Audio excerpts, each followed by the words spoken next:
Assalamualaikum warahmatullahi wabarakatuh. Salam sejahtera bagi kita semua. Perkenalkan, saya Arfi Desrimon STMT, salah satu dosen tetap pada program studi S1 Teknik Sipil Fakultas Teknik Universitas Pahlawan Tuanku Tabusai. Pada kesempatan kali ini, saya akan memaparkan pernyataan diri dosen dalam unjuk kerja Tridharma Perguruan Tinggi PDD UKTPT pada bidang pengajaran. Salah satu mata kuliah yang saya ampu adalah rekayasa sungai dengan bobot 2 SKS yang diberikan pada mahasiswa semester 6. Mata kuliah ini sangat esensial bagi mahasiswa teknik sipil karena mencakup penjelasan tentang pemahaman lingkup teknik sungai, tipe dan sifat sungai, hidrologi, hidrolika, morfologi, erosi, hingga sedimentasi sungai. Melalui mata kuliah ini, mahasiswa dibekali kemampuan untuk memahami karakteristik sungai serta merencanakan bangunan-bangunan pengaman sungai yang bermanfaat langsung saat terjun ke dunia kerja kesipilan, khususnya di bidang keairan. Adapun capaian pembelajaran lulusan CPL yang dibebankan pada mata kuliah ini difokuskan agar mahasiswa mampu mengidentifikasi permasalahan tipe sungai secara logis, kritis, dan sistematis, serta mampu merencanakan dan merancang bangunan sungai yang aman, efisien, dengan mempertimbangkan aspek keselamatan serta keberlanjutan lingkungan. Sistem pembelajaran yang saya terapkan dalam kelas ini berbasis Student Centered Learning atau SCL dengan pendekatan ekspositori dan inquiry, menggunakan metode ceramah interaktif, diskusi, kelompok, tanya jawab, demonstrasi, dan latihan studi kasus, case-based learning.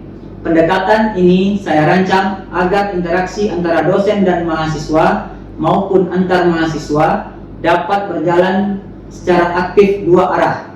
Mahasiswa didorong untuk tidak hanya mendengarkan, tetapi juga aktif mempelajari bahan ajar, bertanggung jawab atas pekerjaan tim kelompok, serta berani mengemukakan pemikiran dan inovasi dalam menyelesaikan studi kasus penanganan sungai di Indonesia maupun mancanegara. Terkait dengan evaluasi atau assessment, saya sangat menjunjung tinggi objektivitas dan transparansi yang sudah disepakati sejak awal melalui rencana pembelajaran semester atau RPS dan kontrak kuliah. Penilaian akhir mahasiswa dikalkulasikan secara proporsional dengan rincian komponen sebagai berikut: tugas sebesar 10%, kuis sebesar 10%, ujian tengah semester atau UTS sebesar 15%, ujian akhir semester atau UAS sebesar 15%, partisipasi aktif di kelas sebesar 20%, dan evaluasi berbasis proyek sebesar 30%. Seluruh komponen evaluasi ini didukung oleh rubrik yang jelas guna mengukur pencapaian kognitif, afektif, dan psikomotorik mahasiswa secara adil dan menyeluruh. Selanjutnya, saya akan menampilkan cuplikan proses belajar mengajar tatap muka untuk mata kuliah rekayasa sungai pada pertemuan ketiga. Topik yang dibahas pada pertemuan ini adalah tipe dan sifat-sifat sungai. Selamat menyaksikan. Baiklah, Assalamualaikum warahmatullahi wabarakatuh. Waalaikumsalam warahmatullahi wabarakatuh. Selamat siang dan salam sejahtera untuk kita semua. Sebelum kita mulai perkuliahan kita ini, marilah sama-sama kita berdoa menurut kepercayaan kita masing-masing. Berdoa mulai. Berdoa selesai. Baiklah, untuk hari ini pertemuan kita yaitu masuk pada pertemuan yang ketiga daripada mata kuliah rekayasa sungai, yaitu tentang tipe dan sifat-sifat sungai. Sebelum masuk pada materi, saya ingin memastikan untuk mahasiswa sekalian, apakah hadir semuanya nih? Siapa yang tidak hadir? Kira-kira? Hafal sakit Pak, saya dulu hadir semua Pak. Oke. Baik, apa sakit ya? Kita lanjutkan ya.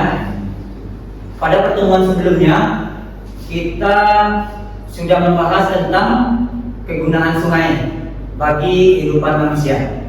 Mungkin sebelumnya kita harus sampaikan juga kegunaan sungai itu bisa untuk air minum dan juga bisa untuk tempat wisata alam. Sebelum masuk pada materi yang baru kali ini, mungkin saya mencoba untuk memberikan suatu pertanyaan yang bisa membangkitkan, bukan membangkitkan gairah ya. Nanti kalau membangkitkan gairah berarti lain lagi kan. Jadi mungkin pertanyaannya begini, mengapa bentuk sungai itu di daerah hulu berbeda dengan di daerah hilir? Coba kira-kira siapa yang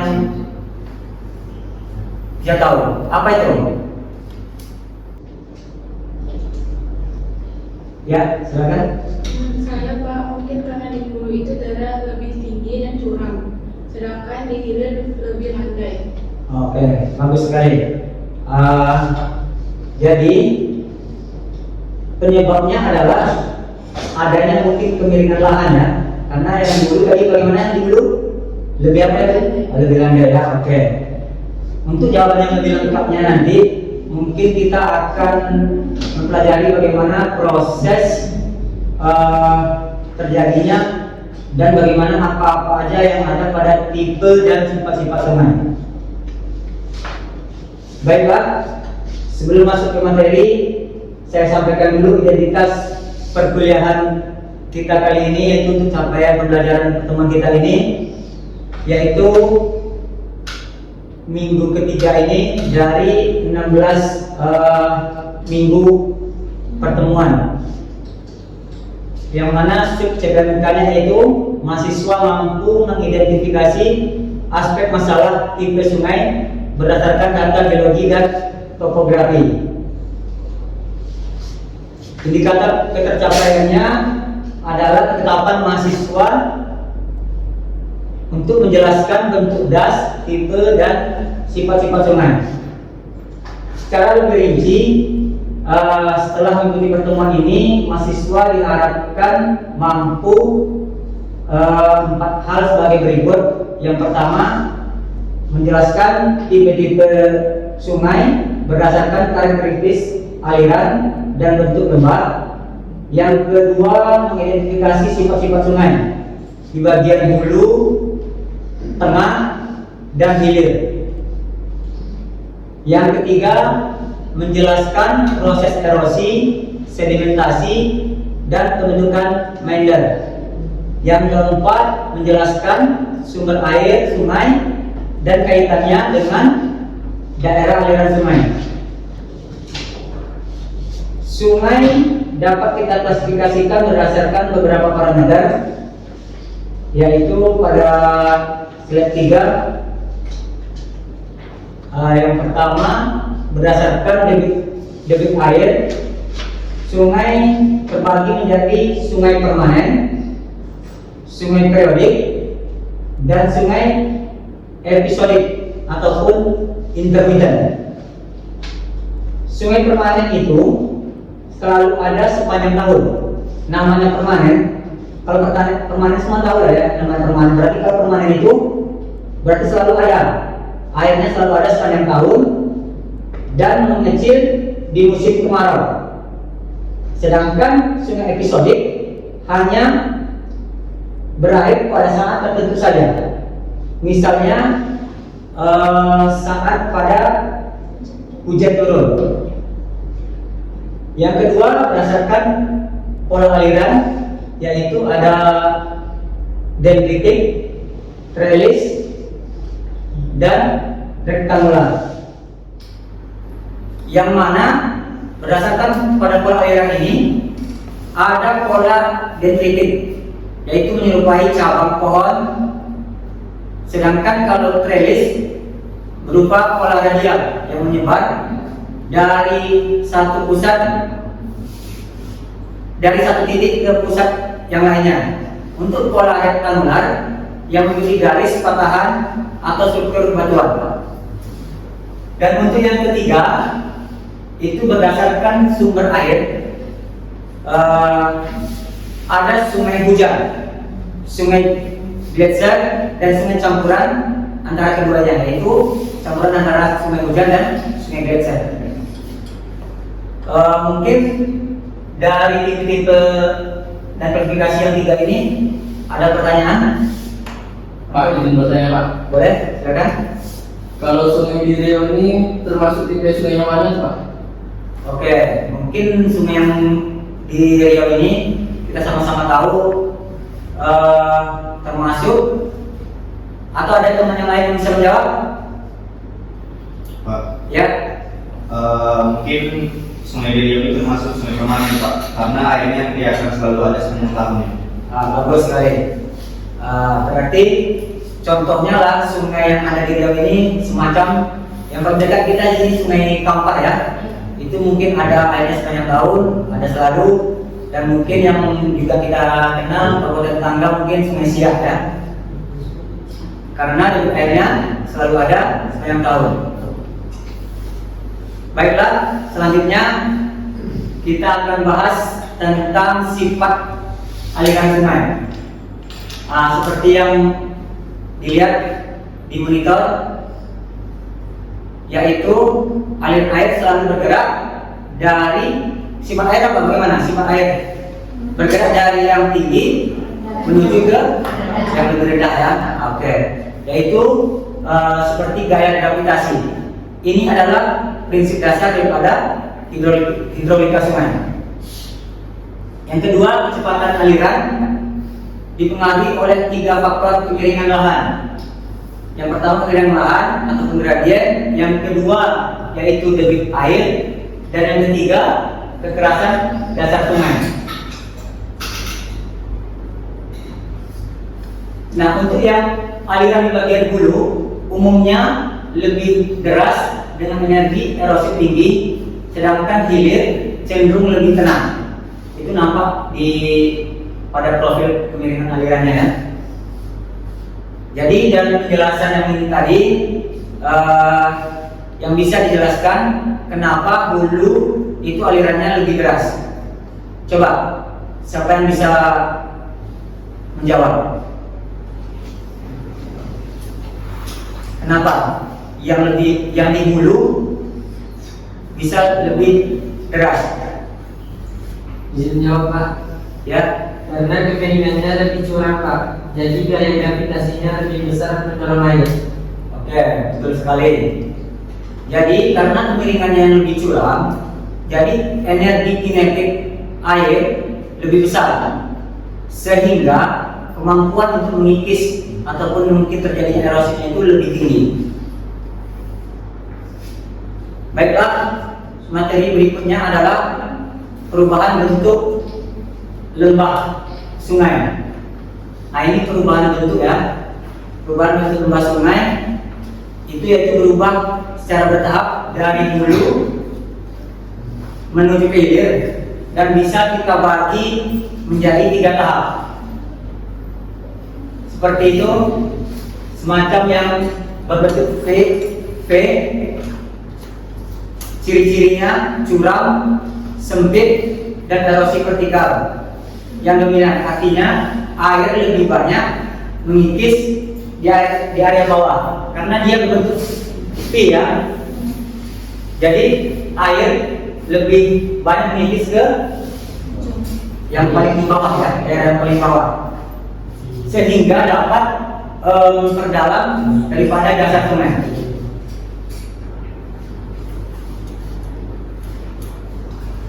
Jadi kalau yang di bagian tengah itu biasanya lembah mulai melebar, erosi lateral mulai dominan, yaitu pengikisan ke arah samping sehingga mulai terbentuk kelokan-kelokan awal. Dan di bagian hilir, lembah menjadi landai atau berbentuk U.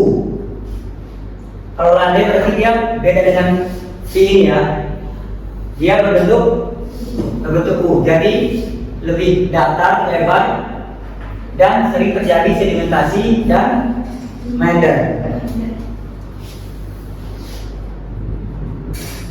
Untuk sampai di sini kira-kira ada pertanyaan? Ya. Oke, nanti.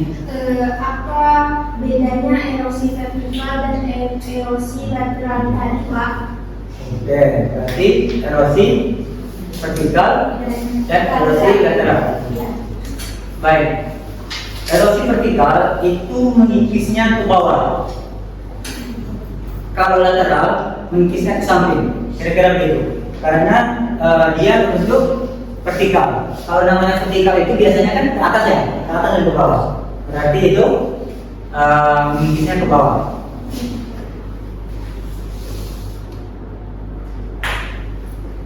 Untuk memperdalam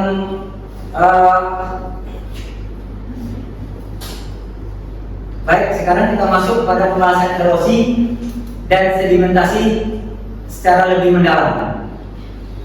Erosi mungkin kita sama-sama tahu, erosi itu mungkin sudah secara umum kita dengar. Erosi itu adalah proses pengisian tanah dan batuan oleh aliran air. Terjadi paling dominan yaitu biasanya di bagian apa biasanya? Kalau erosi ini yang sering terjadi di bagian apa? Di hulu kah hilir? Kalau erosi di hulunya ya. Oke, di bagian hulunya. Jadi erosi ini terdiri dari dua jenis, yaitu ada erosi vertikal yang berdalam dan erosi lateral yang melebarkan. Seperti yang sudah kita bahas sebelumnya tadi ya. Di sisi lain, sedimentasi adalah proses pengendapan material hasil erosi yang terbawa oleh aliran air. Proses ini umumnya terjadi di bagian tengah dan di bagian hilir sungai. Tepatnya ketika kecepatan aliran mulai melambat sehingga air tidak mampu membawa material yang berat. Jadi aliran air itu jika dia sudah sampai ke ujung, akhirnya lama-lama menjadi lambat. Kenapa dia menjadi lambat? Karena material-material yang dibawanya tadi di awal itu sudah berat, jadi dia tidak kuat lagi untuk membawanya, maka bersumpullah di situ. Jadi interaksi antara erosi dan sedimentasi inilah yang membentuk apa yang kita sebut dengan meander. Itulah tadi kata meander ya. Kelokan sungai, yaitu kelokan sungai. Erosi terjadi di sisi luar kelokan, sementara sedimentasi terjadi di sisi dalam kelokan. Ada pertanyaan? Saya ingin bertanya, Pak. Oke. Kenapa meander itu selalu berbelok, Pak? Kenapa tidak lurus? Ya, bagus sekali. Jadi mungkin karena kecepatan airnya itu berbeda-beda di sisi sungai, jadi ada yang menggigis dan ada juga yang mengendap. Karena itulah akhirnya karena kecepatan alirannya tadi itu ya, jadi akhirnya dia tidak bisa lurus ya. Makanya terjadi ada yang karena dia menarik gayanya tadi kan. Baiklah, untuk materi terakhir hari ini tentang sumber air sungai dan daerah aliran sungai atau yang biasa disingkat dengan DAS. Situ bisa kita lihat DAS yaitu suatu wilayah daratan yang merupakan satu kesatuan dengan sungai dan anak sungainya yang menampung, menyimpan dan mengalirkan air ke satu muara. Sungai memperoleh masukan airnya dari 3 sumber utama. Yang pertama yaitu mata air, yang kedua dari air hujan yang ataupun limpasan permukaan, dan yang ketiga dari air tanah. Berarti ada mata air, air hujan, dan air tanah yang juga disebut dengan aliran dasar dan biasa disebut dalam bahasa Inggrisnya yaitu base flow. Oke, sekarang kita coba jelaskan tentang DAS tadi yang sudah kita sampaikan tadi. Yang perlu kita ingat, setiap DAS ini memiliki karakteristik dan ciri khas sungai yang berbeda-beda karena dipengaruhi oleh kondisi topografi, geologi, dan iklim daripada wilayahnya masing-masing.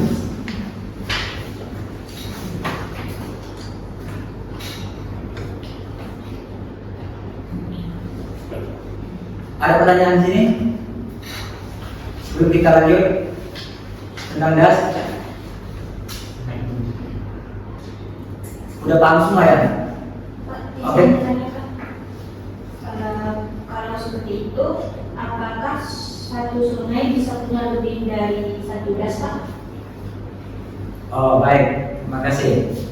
Mungkin saya coba untuk menjawab dulu, atau coba teman-teman yang lain kira-kira apa itu tadi? Bagaimana tuh tentang das? Katanya apakah itu nanti das bisa memiliki lebih daripada satu sungai? Bagaimana kawan-kawan yang lain? Menurut saya sebaliknya, Pak. Oke. Satu das itu mencakup satu sungai utama dan beserta anak-anak sungainya. Oke, bagus sekali, bagus sekali. Agra ya. Jadi bukan satu sungai yang punya banyak das ya, tetapi satu daripada das itu mencakup satu sistem sungai secara keseluruhan dari hulu sampai ke muaranya. Baik, sampai di sini membahas 5 materi inti kita. Sekarang mari kita untuk merangkum bersama yang telah kita sampaikan tadi. Kira-kira poin-poin penting pertemuan kali ini. Itu yang pertama, sungai memiliki tipe yang berbeda berdasarkan debit, pola aliran, dan sumber air. Yang kedua, sifat aliran air dipengaruhi oleh gravitasi ya. Yang tadi itu bahwasanya air itu mengalirnya dari hulu, dari yang tinggi ke yang rendah, berarti dari hulu ke hilir. Setelah itu pun dipengaruhi oleh kemiringan lahan dan kekasaran dasar sungai. Yang ketiga, mungkin ada bentuk lembah berubah dari V di bagian hulu, yang ini tadi sudah saya sampaikan. Setelah itu nanti dia berubah menjadi landai. Yang keempat, mungkin erosi yang dominan terjadi di bagian hulu tengah, sedangkan sedimentasi dan meander dominan terjadi di bagian tengah dan hilir. Yang kelima, yaitu das adalah satu kesatuan wilayah yang menentukan karakteristik khas setiap sungai. Sebagai evaluasi untuk pemahaman kita hari ini, saya punya 3 pertanyaan refleksi namanya. Refleksi ini bukan pada kita aja yang perlu refleksi ya. Jadi dalam kita proses belajar mengajar ini pun perlu refleksi. Mari coba kita bahas satu persatu. Mungkin pertanyaan pertama, jelaskan perbedaan bentuk lembah sungai yang di hulu. Tadi ini masih ada catatannya yang di depan ya. Hulu, tengah, dan hilir. Silakan coba siapa yang bisa menjawab. Ini masih bagaimana kira-kira perbedaannya? Oke? Saya menjawab, Pak. Ya. Kalau di hulu itu bentuknya V karena curam dan erosi vertikal yang dominan. Sedangkan di tengah mulai melebar karena erosi lateral, dan yang di hilir itu bentuknya landai atau U karena mulai terjadi sedimentasi. Oke, itu udah lengkap sekali ya jawabannya. Di sini pun belum ada, masih nampak kan dari ini, berarti berubah menjadi U, dari yang hulu menjadi yang ke hilir.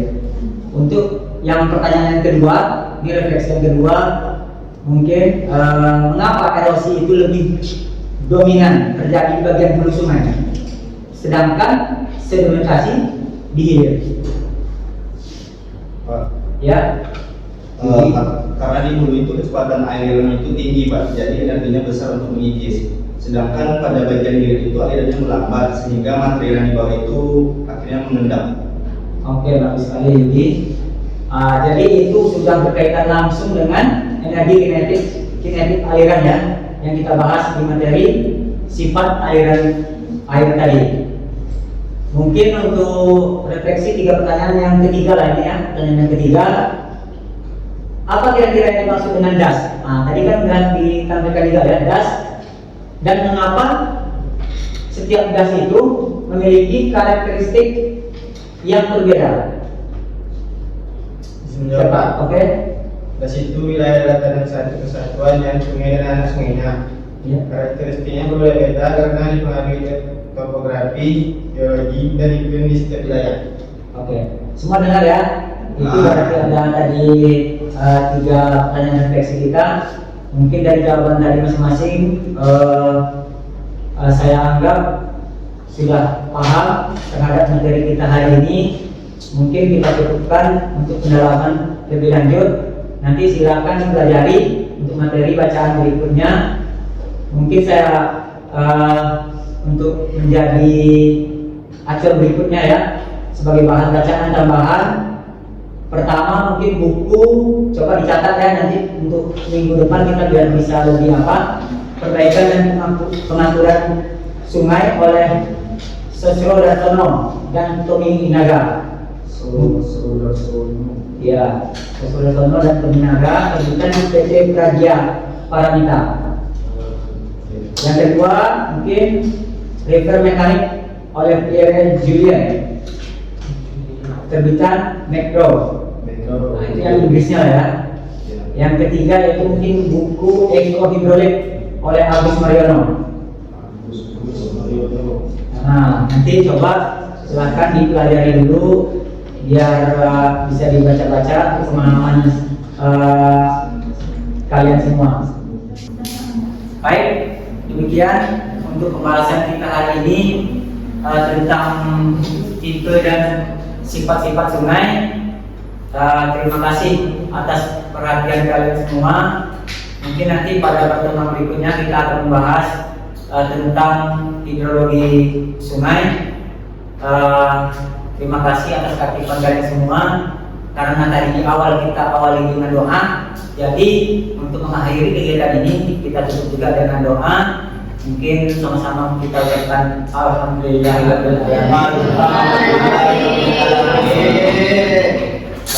Bapak tutup pertemuan kali ini. Billahi taufiq wal hidayah. Wassalamualaikum warahmatullahi wabarakatuh. Waalaikumsalam warahmatullahi wabarakatuh. Itulah tadi tayangan singkat mengenai pelaksanaan kegiatan belajar mengajar pada mata kuliah Rekayasa Sungai, khususnya untuk pertemuan ketiga. Dalam setiap proses perkuliahan, saya selalu mengedepankan prinsip Delivery, Interaction, dan Assessment atau DIA. Pendekatan yang terintegrasi ini menjadi pedoman utama saya agar seluruh target dari capaian pembelajaran lulusan ataupun CPL dan capaian pembelajaran mata kuliah atau CPMK dapat tercapai secara maksimal dan terukur. Saya memiliki harapan besar agar mahasiswa S1 Teknik Sipil di Universitas Pahlawan Tuanku Tambusai tidak hanya sekadar memahami teori akademis.